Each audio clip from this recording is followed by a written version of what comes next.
Great day. Yeah. How are you? I'm good. How are you doing? I'm well. Do you feel like you and your family are safe here?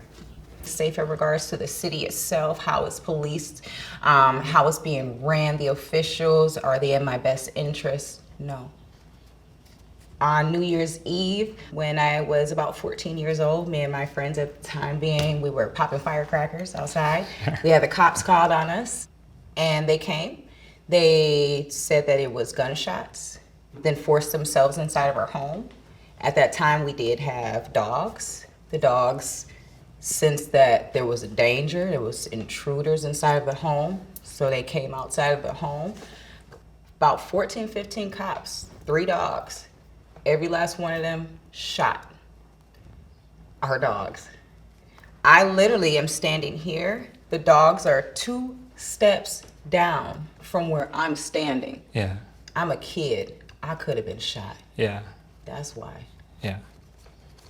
How do you think things are going in Minneapolis right now? Like I see the inequity and inequality. I see that it's not going good for a lot of people. But you know, I try and stay hopeful, I guess. What experiences have you had interacting with the Minneapolis Police Department?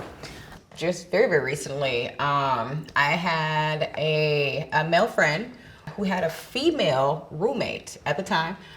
She's Caucasian, he's an African-American male, completely platonic relationship, just roommates.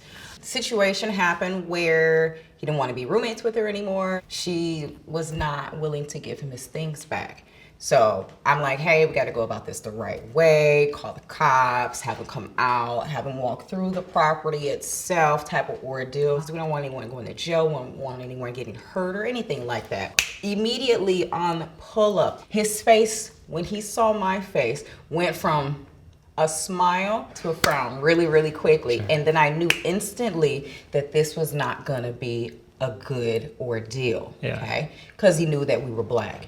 Period. We called you for help and assistance Yeah. to protect and serve Yeah. because that's your job. Having those type of experiences where you call the cops out and have them come out to protect and serve you, and then each and every time, without a shadow of a doubt, you're being shown and told and you're being treated as if you have done something wrong. That doesn't make me feel humane. Yeah.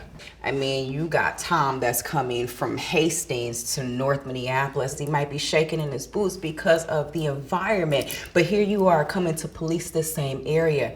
That's not okay either. Yeah. That doesn't make me feel safe. Yeah. You already are afraid of me. Yeah. So what makes me think that you're gonna protect me? Who would you feel better about in that situation to try and help out? People with like gun holsters and like bulletproof vests, like that's not what I feel I would want. Here in Minnesota, we've had several high-profile police murders. I live here. That makes me feel some type of way when I get pulled over and my daughter's in the car. And it's like, should I go live today? Because somebody might feel some type of way that I might not want to roll down my window the entire way because it's the male cop and you call to back up. I don't feel protected. Yeah. We don't need to have someone with a gun on their hip go up to a door to tell someone they were going too fast or all that. I mean, or they went through a red light. Or, you know, having the police come out because somebody's having some type of a psychiatric episode. Exactly. You know, Yeah. why is there a cop? I have family members that have schizophrenia, and I can only imagine, hey, they're having an episode of some sort, and we call the ambulance 911, and we specifically say, hey, send the ambulance. Yeah. You know, because I don't want anything else to transpire out of this. And the police comes to my door before the actual ambulance does, before the paramedic. That's an issue. You're not prepared. You are not certified to handle this. Yeah. So why are you here? Exactly. And in those cases, because you're not certified for this, now you're taking lives. What would make your family and community safe? I mean, if people had more, like I talked to my neighbors and they're worried about like their garage getting broken into. The people who are struggling, that feel the need to like take something from someone's garage, I wish that they could get the help they need, you know, whatever like struggle or conflict they're going through, to find resolution and peace, that they can feel sustained or growth even, you know. Don't have your first thing to be like, I don't want to deal with it, I'm going to call the cops. But it's like, you gotta see the faces of the people you're trying to help. You got to try and understand what's happening. And I think volunteering is a way to do that. Give some of your life, not just your checkbook. And I think that would make people in the community feel safe. Or, I don't know. I don't understand why people don't feel safe all the time. I wish there was something that wasn't like these loud lights, loud sirens, that like could go into the situation where people were arguing and try and like cool things down and get to the root of things, figure out how these people can not have arguments in the future. I'm curious. When a cop gets behind you, how do you feel? Well, I try not to drive as much as I can. I've even been pulled over on my bike, and that, like, I just remember my heart thumping. Do you feel like you're gonna get shot? I don't feel like I'm gonna get shot. You feel like, hey, if I don't comply with what he's gonna say, or, you know, there's a possibility he might beat me? I guess that thought doesn't cross my mind. Just curious. Have you ever thought about, you know, taking a jog at nighttime and then a cop stopping you because they think you look like somebody that was called in? No, I just think, well, like, I want to get these 3 miles in so I can feel good afterwards. Yeah, that's what we have to deal with on a daily basis. So when a cop gets behind me, especially with everything that's happened, I almost want to flee. Catch me if you can, because I'm thinking about like the worst that could happen if I just comply. Right. That's sad. Yeah. Just by getting pulled over, just by having a cop behind me. I know that I can't ever understand that reality because I am who I am.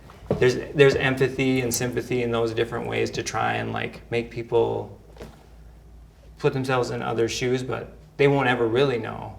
For change to happen, for the police not to have to be the ones to like pull somebody over for speeding, because they don't have a good track record of stopping people. There's other ways to deal with this. And how do we get the majority of people to think about that? Be in it. Be in the fire as well. Be in the fire. You see mothers that are out here crying because the shootings and things like that are happening. And it's like, yeah, you know, there's been a lot of great support from a lot of white people here in Minnesota. But at the same time, it's like, what are we doing past that point? But to hear your personal stories, I think that is storytelling for me is what sparks people's imagination. Hearing people's stories allows you to imagine something different. You are a white male, okay? So there's a lot of things that you just have not experienced because you don't have skin in the game, point blank period. To come from a more of a privileged lifestyle where you don't have these type of dynamics to actually give you the life experiences to reflect from, it makes sense. You know, this conversation makes sense. Do you feel like you all want a similar Minneapolis? No. The system that we have, people can say again that they're, oh my gosh, the system is broken. No, the system has never been broken. It works perfectly fine for whom it is designed to work for. The type of protection that I need doesn't look like the same type of protection that you need. I want more like mental health. Like you were talking about your relatives who have mental health issues and like how to get them the help they need in those times of stress. Like we have to help those who are struggling to be stronger together.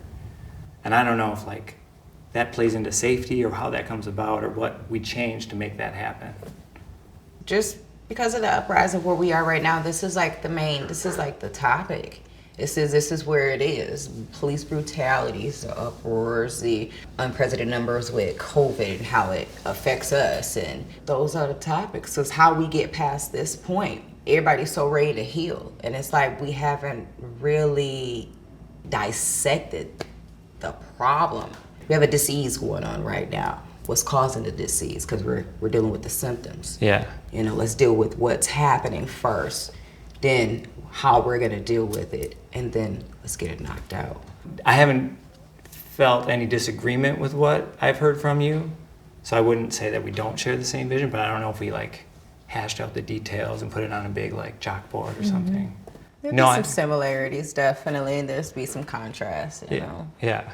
We're making baby steps and having conversations like this, you know, having the block parties, safety block parties. Those are good initiatives because it gets people together. It gets us together to start these conversations about what these issues are. Yeah.